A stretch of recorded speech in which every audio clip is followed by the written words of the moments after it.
What's going on, guys? Coach Hayden here with Steel Strength Training, and in this video we're going to be continuing our Programming 101 video series. Up until this point, we first talked about some prerequisites training, a couple of variables that are involved in the process of programming, namely volume, intensity, and frequency. And continuing in similar fashion, we're going to be talking about the next one, which is exercise selection. I want you to think about exercise selection in terms of a vehicle that delivers the training stress.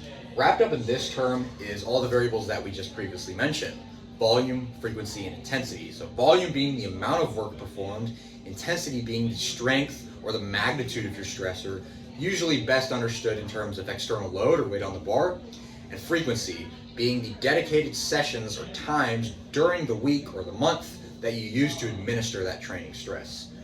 If exercise selection is the vehicle that is responsible for delivering that training stress, then that immediately raises one question. Is there a right vehicle? How do we even define, how do we determine that? What are the criteria that we use? Immediately surfacing from this question are two things.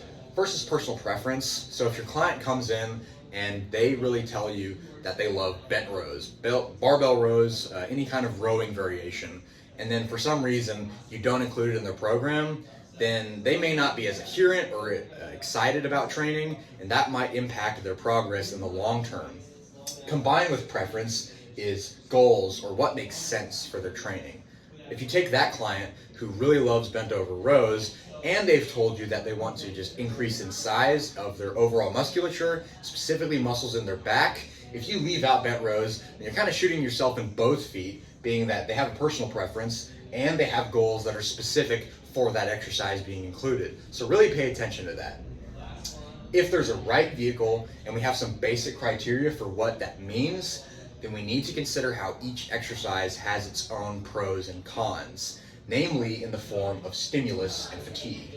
Stimulus is the good stuff about incorporating any exercise, anything that drives adaptations to increase strength or hypertrophy, namely muscle growth. On the flip side of this variable is a necessary condition of training in general, which is fatigue.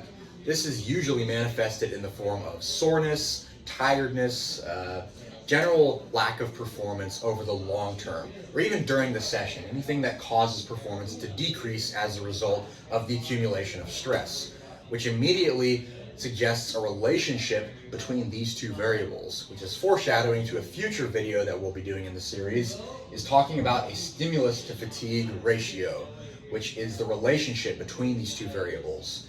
Ultimately, what this means is that you are performing a balancing act whenever you select an exercise, knowing that each one will provide a given stimulus, but you have to consider the cost of fatigue. And it may not be the most appropriate to choose one exercise at every single point in a client's training journey.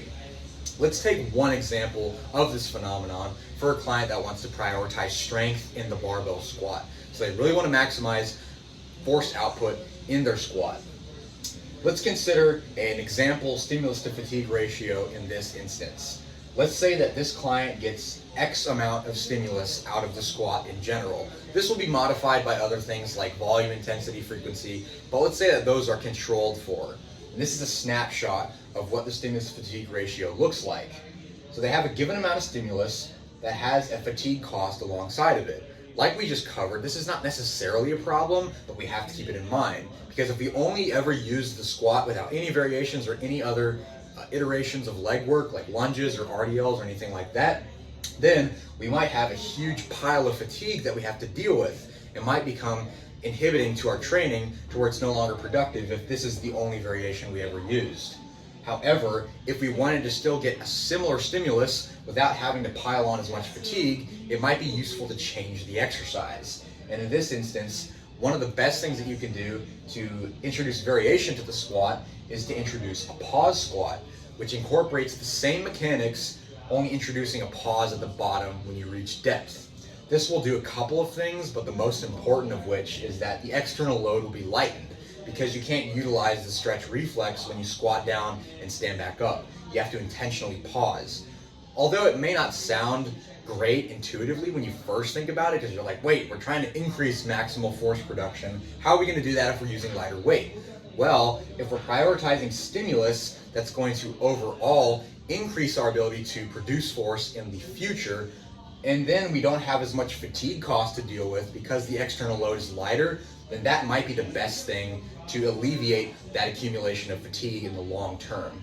This doesn't mean that we just want to get rid of squats, because we care about squatting and we get a lot of stimulus out of it, but we also need to introduce variations to manage this relationship.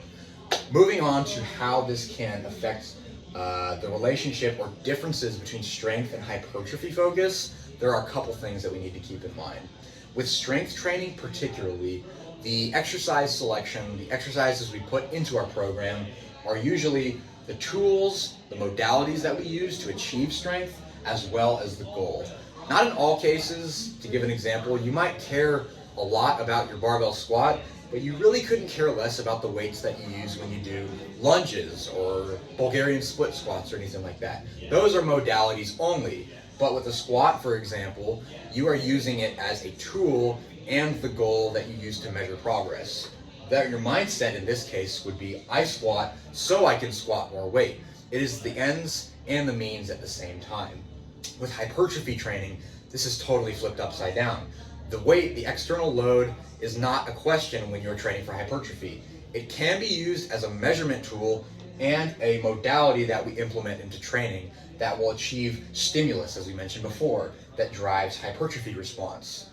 The mindset for someone who's training for hypertrophy specifically is, I squat so I can get big legs. That means that there are reasons to either swap out the squat for other exercises if it means that we can get the most amount of stimulus and manage fatigue over the long term. Stimulus and fatigue will also be a question for strength training, but with hypertrophy training, this is one mindset change that is different from a strength priority. That is a brief flyover of exercise selection, some basic considerations that will define or set the framework for other questions that will come later in the series that will relate to exercise selection, but will have lots of effects on everything else. Until then, we'll see you guys next time.